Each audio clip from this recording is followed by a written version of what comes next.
Thank you for being here this evening. I am going to begin with a brief introduction to Dr. Amar Sohal. We're here to discuss his new book, The Muslim Secular, Parity and the Politics of India's Partition. Dr. Amar Sohal teaches at King's College, London. He's an intellectual historian of modern South Asia with a focus on anti-colonial nationalism, religious politics, and the secular state. He is interested in those ideas that continue to shape contemporary politics in both India and Pakistan. And as I said, today we're here to talk about his new book, The Muslim Secular. The book examines the political thought of three eminent Indian Muslim nationalists of the 20th century, people whose names we're all familiar with, but perhaps not so much their stories or their thought. And hopefully Amar will explain more about that. Maulana Abul Kalam Azad, Shaikh Abdullah, and Abdul Ghaffar Khan. So thank you so much for being with us today, Amar. And I am going to first ask you to reintroduce all of us to your three main characters. Well, first of all, thank you, Aliya, for hosting this discussion, and to Yaqub Pangash, who I don't think is here, but very kindly invited me to the Afkar Taza. It's great to be here. And yeah, I'm really happy to be here and talking about my book, which has just come out in Pakistan. It's been out in India and in the UK and elsewhere for a bit longer now. So yeah, the book is on these three thinkers. I mean, Abul Kalam Azad, I think, is fairly well known among the three, I suppose. Although I think Abdul Ghaffar Khan won't be unknown at all in Pakistan. But Azad, of course, Jinnah's great rival during the politics of partition, I suppose. But he has a much wider career than that. You know, he's a Sunni theologian. He writes a commentary on the Quran. He's also an Urdu writer, a journalist in an earlier Avatar. I mean, I really pick up the story in the 30s. So his journalistic days are more or less behind him by then. But he is India's education minister after partition and independence, Nehru's right-hand man for a decade of post-colonial government. So I think, and very much at the center of some of the, and often forgotten, but you know, very much at the center of the debates around partition, with the cabinet mission in 1946. He's the president of the Congress from 1940 to 46. So he's very much, he may be a man without a constituency in many ways, but he certainly, his stature within the Congress was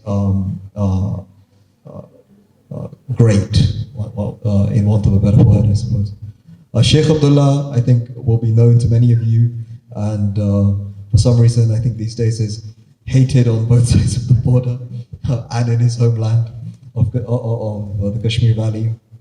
But I think an incredibly adept thinker around what it might have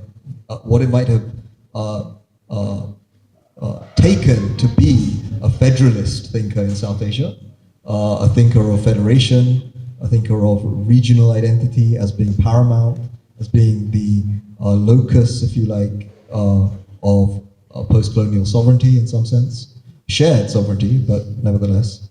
And I think Sheikh Abdullah in that way poses like a vision to a different kind of South Asia, one where the region was the center of power, and in the end that is not what we've ended up with.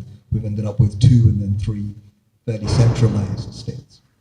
Abdul Ghaffar Khan might be thought to provide a quite similar vision as well.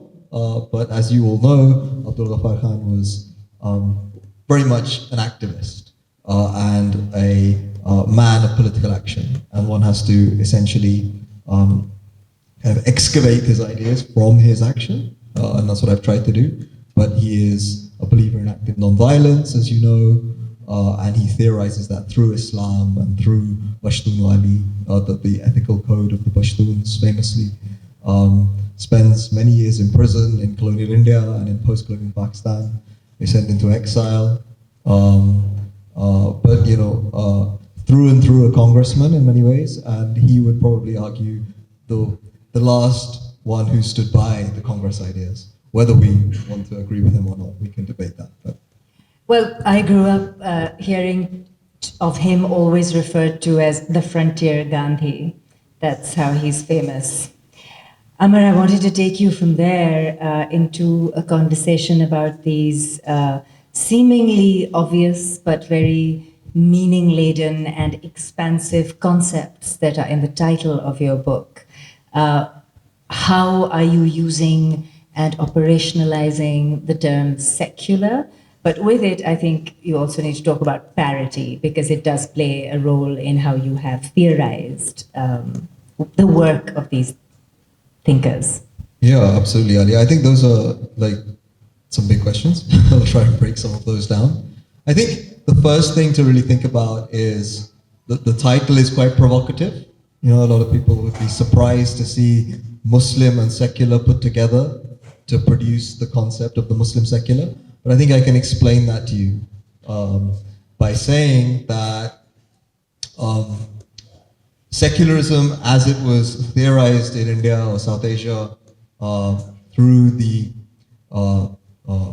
colonial period and into the post-colonial period as well, but especially in the kind of the first half of the 20th century, secularism didn't necessarily mean the separation of church and state as it is imagined in Europe, right? Secularism in its modern form, and not just in South Asia, but especially in South Asia, where you're presented with such plurality, that is to say, so much difference, right? There's so much diversity within colonial India. There are multiple religions. How does one manage this multiplicity? What does one do with all of this? How do we make sure that the state of the future is a neutral one? And that really is what defines secularism on the one, at a kind of first principle, if you like, that the state will be neutral and it will remain, a kind of, to quote the political theorist Rajiv Bhargav, kind of keep a principled distance from its various religions, Muslims, Hindus, Sikhs, and so on. But that's not all, because secularism also kind of named a vernacular sense of tolerance as well. So, अगर हम कहें कि हम secular है India में आज, a Maulvi can stand up and say he's secular, and a Pandit can stand up and say he's secular, which might sound bizarre, right? But it really means tolerance. It stands in for an idea of acceptance. And I think I was playing with that more than anything else. So it's possible to be a believing Muslim, as all the three figures that I look at were. वो सब मुसलमान थे, they believed in Islam, they were very committed to their religion, unlike their famous opponent, Qaid-e-Azam, Muhammad Ali Jinnah, right? Very, in that way, they were believing Muslims in the truest sense.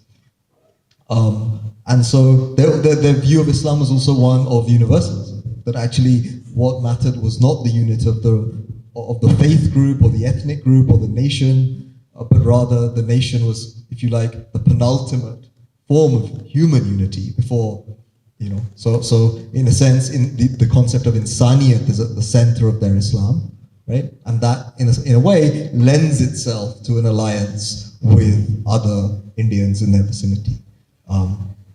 So, Amar, all these figures, you yourself in the description of the book call them nationalists. It's a very different kind of nationalism, and as you said, they are staunchly Muslim. And in the book, you also argue that that at least Azad, more than others, stands for religious autonomy, right? He does believe that Muslims in their faith and as a community of faith need to be able to express and live, in an autonomous manner. And he believes that actually will happen if, in the realm of politics and anti-colonial nationalism, he stresses on a shared profane culture. And you're using the term profane, of course, in opposition to sacred. And so it is what, maybe we might call everyday culture, that Hindustan, and जिसको हम गंगा जमनी तहजीब कहते हैं, that there is so much commonality based on a historical argument, which I also found interesting, right? That he uses the shared history of living together and ideas such as Akbar Sulhe Kul to do what you're saying, what you are calling secularism. So tell us more about that. What did Azad do? Yeah, of course. So I guess this kind of speaks to your earlier question, which I didn't answer, about parity, right? And so really important here is to understand that these figures believe that Muslims are not really a minority in colonial India. They are only a minority in name, right? That is to say that for Abdullah and for Ghaffar Khan, it's quite obvious. Their homelands are overwhelmingly Muslim, right? More than 9 in 10 Pashtuns are Muslims. More than 9 in 10 Kashmiris are Muslims. So the idea that they can be, and Abdul Ghaffar Khan says as much, and it's a quote from him from 1947, the idea that we can be dominated by outsiders is, unimaginable to me. He says something along those lines. That is one thing for them, but for Azad, it's a different situation because he is somebody who's not really located in any particular geography. That is to say, he doesn't have a province or a city that he's particularly identified with. He has Delhi and Calcutta, of course, but really he kind of sets aside the regional and owns the national and wants to represent Muslims and Indians more generally at the national level. And at that level, Muslims are a minority, quite clearly. So he has to play around with other ways of kind of averting the status of being a minority. In a way, the way to do this is to go back into history and say, well, you can't imagine an Indian story or an Indian history or an Indian culture or Indian society without the Muslim element. That is to say that despite the difference in numbers between these two communities, Muslims have parity with Hindus because their value or their influence is integral, right?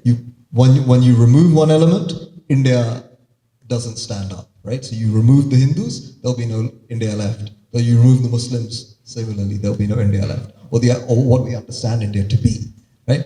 And so this is might sound very romantic, but it's also, in his view, quite pragmatic and realistic. That's to say that, he even says so in 1940, whether you like it or not, you're a nation. You don't have any choice. History has made you a nation. Your languages are the same, your customs are the same, your religions are different, of course, and there has to be autonomy, as Aliya rightly said, for Islam. There has to be personal law, it's to be enshrined in the constitution, it's to be guaranteed by the new state and so on. But above and beyond that, or beyond religion, there is plenty of space for a shared world, which is, you could say profane. You also have a concept, I'm going to bring in your other two figures now, of a third kind of nationalism.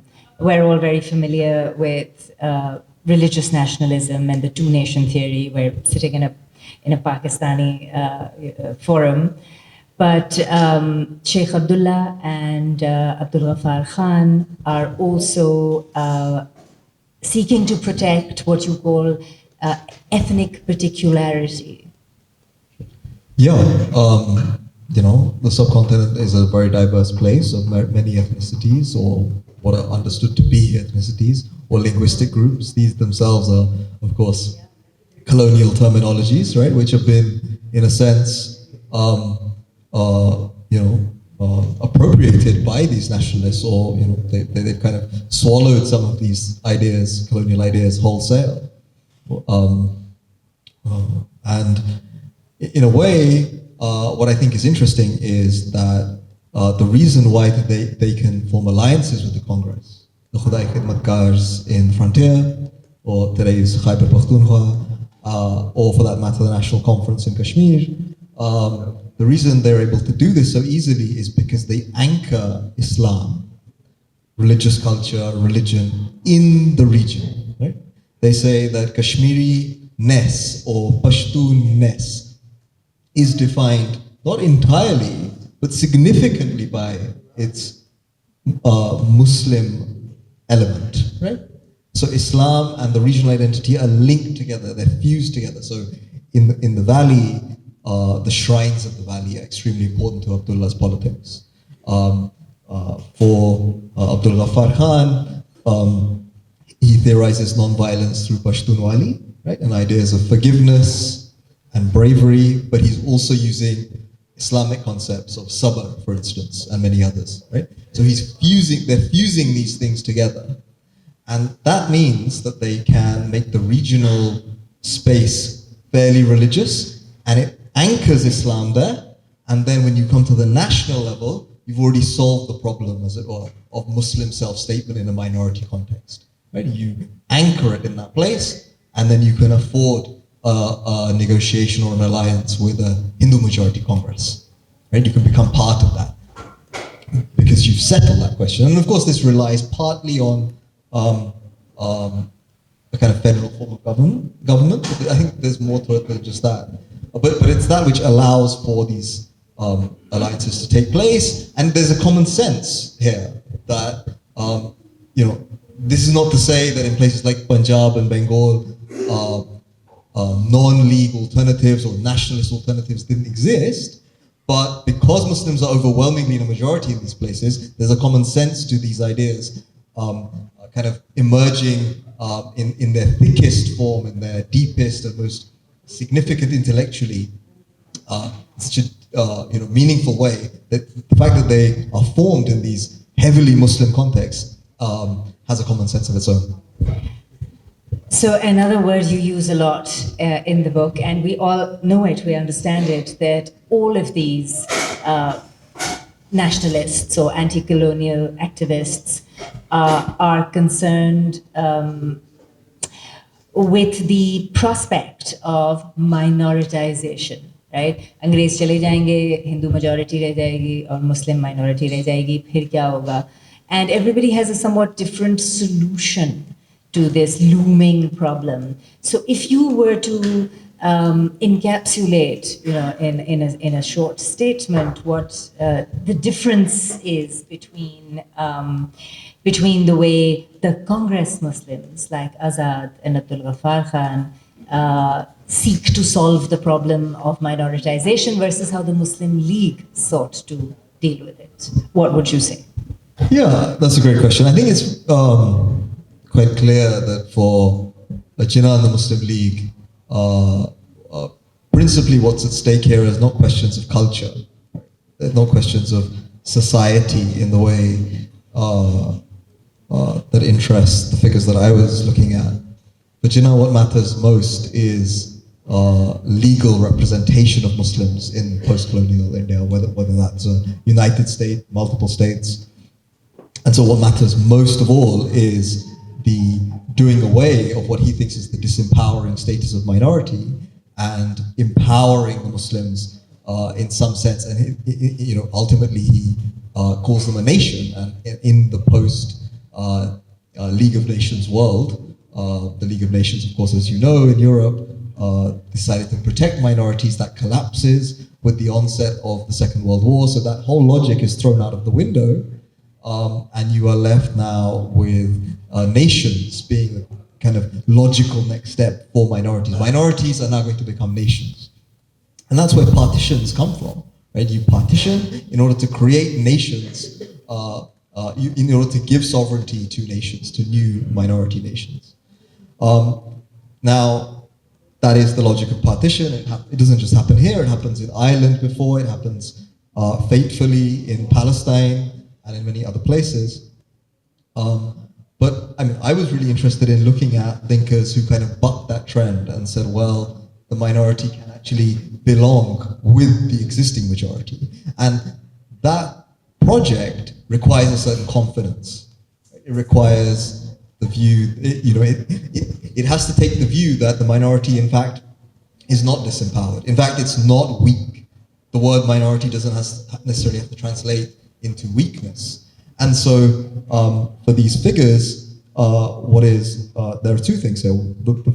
Particularly important is that that this isn't really a minority. It has majority provinces. It has a huge population, and Azad is famous for this. You know, तादाद इतनी है, तो how can we be a minority? This is bizarre. हमारे 5 सूबे हैं, ये हम minority कैसे हो सकते हैं? Right? So this kind of logic. And so there's that on the one hand, but on the other hand, there's a kind of social element to this, that they all understand Indian society, colonial Indian society. The second point that I wanted to make was that there's a social element to this minoritization question, right? If you create a Pakistan or you partition colonial India, according to these figures, according to Azad, Abdullah, and Ghaffar Khan, and they all say it in different ways, you will institutionalize enmity in the subcontinent. That is to say that India's history has been one in which Hindus and Muslims have shared many positive things, but they've also shared many negative things, right? Both of these things exist. Amity on the one hand and enmity on the other. This is not a romantic nationalism at all, right? This is to actually say that if you institutionalize division, well, then you will do away with the amity. The enmity will become institutionalized, and these two states will be locked in battle with each other forever. And that turned out to be prescient. Yeah. Well, who knows, right? We'll stick to the history. But nevertheless, that was the argument. Of course, for Jinnah, it was the opposite. Jinnah's was a different view. He saw partition as an optimistic idea, that actually you partition, you give sovereignty to both of these communities, you agree to protect these minorities in both places, and you get on with the you go along the road of democracy and friendship and so on like that. So that was the vision.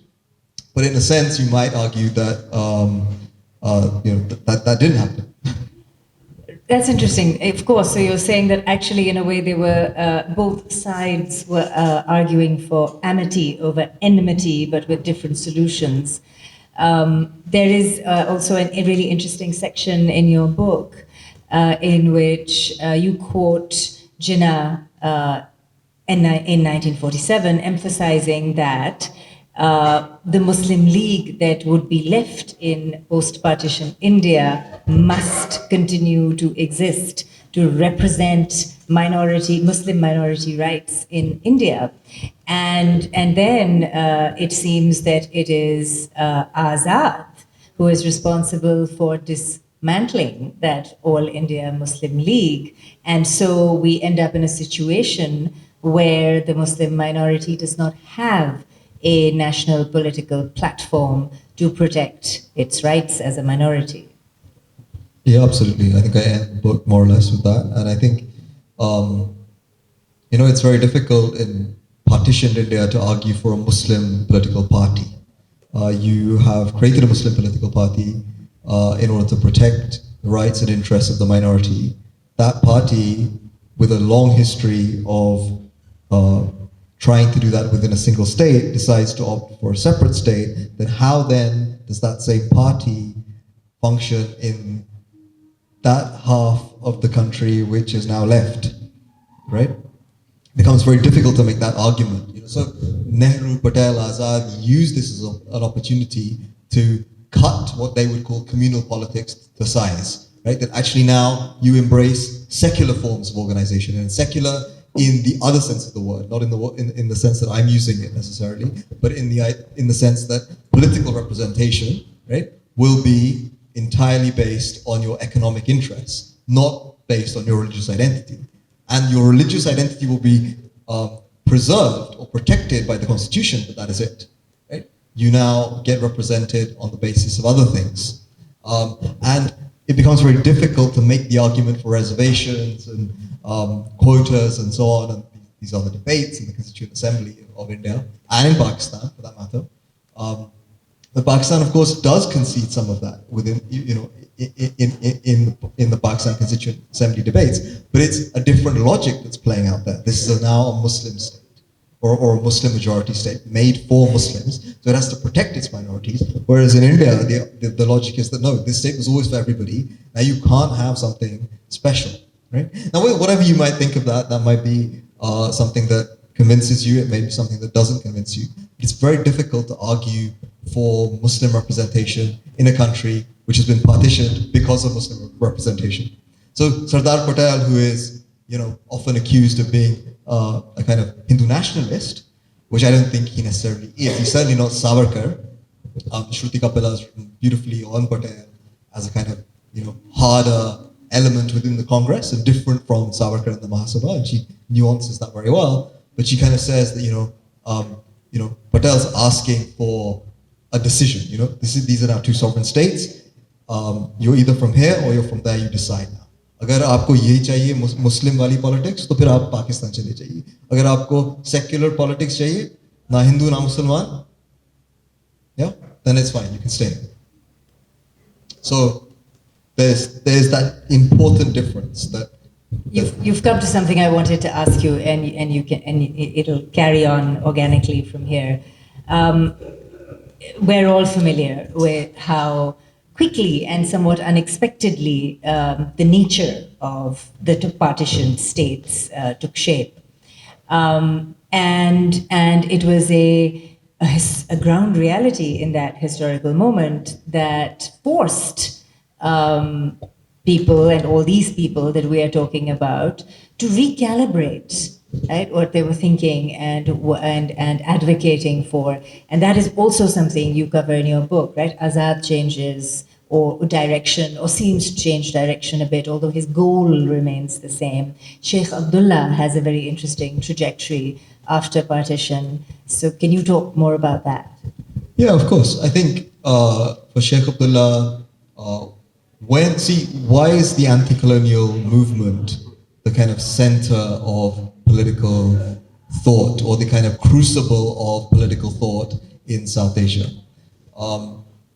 It is because it's possible to imagine a vision or imagine a future which is free, right? So all manner of theorization can take place. You can imagine the future India however you want. And so at that moment, in the 30s and 40s, the beginning of Abdullah's career, he's able to imagine a federal, decentralized India, or what I've called the three-nation theory, right? That is to say that Kashmir is its own nation, right? India is also a nation of which Kashmir is a part, and in between you have Jammu and Kashmir, right? Which has become this accidental nation, right? Put together, and these people have been bundled into a Dogra princely state, and therefore they've become a nation because you know what? They need socialism. Right? So they now need a civic nationality of their own, right? So, but these nations are compatible. This is not a three-nation theory of separation, but rather it's like almost like a wedding cake, if you like, with a base and then layers on top of it. Once you have independence and partition, the context changes entirely, right? You have centralized rule in these states, and therefore the question arises, well, how do you now fold this decentralized idea into a centralized context? You can't. And that's what produces the debate between Abdullah and Nehru, famously. Their visions of India are not compatible. And I suppose in many ways we're seeing the after effects of that, but of different visions of a future clashing in that very. Something I also enjoyed reading in your book is, of course, it must be said, I think we've been saying it again and again, but I make a point to say it, that a big part of the project is that you've taken active political leaders and treated them as political philosophers, as thinkers. So that in itself is an interesting project. And in doing so, because this is a work of intellectual history, you have also looked at the wider intellectual history of their moment, of their context, and you have written extensively on poets in particular, who are also engaging with this idea of the shared culture, and actually not necessarily profane when you come to the works of the poets, right? Because you have Kaifi Azmi and Hazrat Mohani engaging with Hindu religious figures and ideas, and you have Josh Malihavadi's famous line, क्या सिर्फ मुसलमानों के प्यारे हैं Hussain, right? Where he's trying to say that this is a story about oppression and tyranny that is universal, right, and human, and can bring us all together, and has done so. So why did you choose to incorporate these poets? Yeah, wow. So 2 points. The first, I'll just touch a little bit on the method which you began with, the anti-colonial figures, or these are politicians, right? Yeah. So these are political leaders. You will know about them. You will know about Gandhi, Nehru, Jinnah, Azad, Abdullah, Savarkar. You know about all these figures as leaders. The project of political thought or intellectual history is to take them seriously as ideators, right? The thinkers of ideas, visions of the future that I just described. Because I think far too often we have reduced these people to cynics who are out to defend their interests and manipulate their way into power, right? Or a more, kind of charitable view would be that they protect their constituents, right? And all of that is true, right, to some extent. But there's much more to it than that. It's not enough to say that Jinnah was only interested in protecting his Muslim constituents. He had a certain idea of what the law was meant to do. He had a certain idea of what democracy was meant to be. And you can agree or disagree with it, but that you have to take him on his own terms and present that idea properly. So that is what I was trying to do with these figures. And I think it's extremely important to say that, because I think that is often left out of the conversation, right? And a lot of history writing has been written like that, unfortunately. And I think, you heard from Vanya Bhargav yesterday, and I think, we're trying to, in a sense, of course, we're not the only ones doing it. There have been people like Faisal Devji and Shruti Kapila before us who've already done this work, but it's still a young and nascent project. So to return to your other question about poets, I just thought I wanted to show the kind of purchase of these ideas, or the kind of spread of these views beyond just politicians or leaders, right? I wanted to show that this idea of Hindu and Muslim fusing together, or a certain idea of culture which extends beyond religion, for that matter, goes beyond just, it traverses the boundary of politics, right? It seeps into our everyday life. And Azad says as much, right? He says that you need to look at your everyday life to understand that you are not separate nations. Yes, you are differently religious, that is true, but that doesn't mean you are separate nations. Just look around you. And so he never kind of writes a very long text like Nehru does to convince us of this. He doesn't write Discovery of India. He just thinks that you can slowly, jolt Hindus and Muslims into returning to that consciousness of their sharedness, even if they have been divided in other ways, even if they have prejudices. You have to remind them what they share. They'll remember it themselves. And so he just, reels off lists. And so I wanted to show that in a bit more depth. And so that's why I went to Josh Mali Habadi, and I went to Bridge Narayan Chakbast, some well-known, some less well-known. And then I went to some of the other progressives who actually use religious themes, because of course, for Azad, religion is where there's a line, right? He's a committed Maulana, right? He will engage with Hinduism on its own terms as a religious philosophy, even as a theology, right? But the idea of syncretism doesn't appeal to him. He doesn't want to be syncretic. That is to say, he's not interested in shared shrine practices, for instance. Whereas for the progressives, who are basically atheistic thinkers and aren't interested in religion, for them there's much more creativity to be done with religion. Or for that matter, a Sufi thinker like Hasrat Mohani, right, who can turn Christian,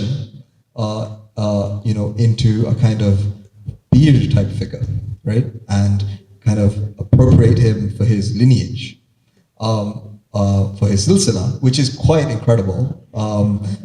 So there are these other ways of doing it. What I wanted to show that too. It's not just Azad's way, where you divide in almost in an artificial kind of way between so-called profane and so-called religious. There are these boundaries that get blurred. Of course, Azad is very, he's not interested in that at all, and there are obvious reasons why. Yeah, the poetic literary tradition is really where the continuity comes from of this idea, even when they go back in history to provide proof rather than justification for a shared culture. This is where it resides. So that's why I thought it was powerful to bring in the poets. I'm going to open it up after one more question. There is another, poignant and intriguing thought that you come to towards the end of your arguments. This concept of a productive engagement with loss. What do you mean by that? Okay, that's a good question. I think what I was getting at was the idea that if you think about the history of the subcontinent, especially in the early modern period, you think of quote-unquote Muslim rule, right? And there is a great fascination with this idea in Indian political thought in the colonial period, right? After 1857 and onwards, that Muslims have ruled the subcontinent, and therefore they have a stake in its political power. And so this project, if you want to now become part of an Indian republic, an Indian democracy, which is what these figures want to do, a federal Indian democracy, albeit, you have to some extent, get rid of these myths of rulership, right? Instead, these are turned around into influences on society at large. The importance of Islam and the importance of Indian culture and the contribution to it, rather than rulership, right? So even the Mughals are turned into patrons of culture. They're not exemplars for political rule in the future. That is not what, so they're kind of depoliticized and culturalized as figures. That's what Azad and people around him, who some of you may have heard of, like Humayun Kabir and Sayyid Mahmud. Actually, can you talk a little bit more about Humayun Kabir? Education minister in India after Azad. He was a great intellectual Bengali, but well-versed in Urdu as well as Bengali and English. He went to Oxford, and he really wrote. I mean, I didn't even manage to get through all his material because there's so much. But you quote extensively from him, maybe more than anybody else, actually. Yeah, because I think in a way he, unlike Azad, who's occupied in the rough and tumble of real politics, Humayun Kabir can sit and theorize more deeply. So in a sense, one element of this so-called compact with loss is to do away with this idea of rulership, right? But there's a second element to this, which is that for Pashtuns and for Kashmiris, but especially for Pashtuns, they have an idea of their own rulership of themselves, right? They have this inherited meta-commentary, mythology, whatever you want to call it, which they've internalized, that we will rule ourselves, right? And by the code of Pashtunwali, right? So Abdul Ghaffar Khan has to work overtime to kind of rationalize the idea that they can have this within an Indian whole. Right? So that also requires some form of sacrifice, if you like. But this is not sacrifice from a point of weakness. That's very important. Rather, these are very minimal sacrifices for a community, remember, that is very strong. Right? So this dissolving of absolute sovereignty, or Muslim absolute sovereignty, into an Indian democracy is going to be beneficial because it's going to do away with the animosity that will be institutionalized and so on. So the cost-benefit analysis basically works in favor of the Congress project. That is what these figures want to argue. Thank you, Amar.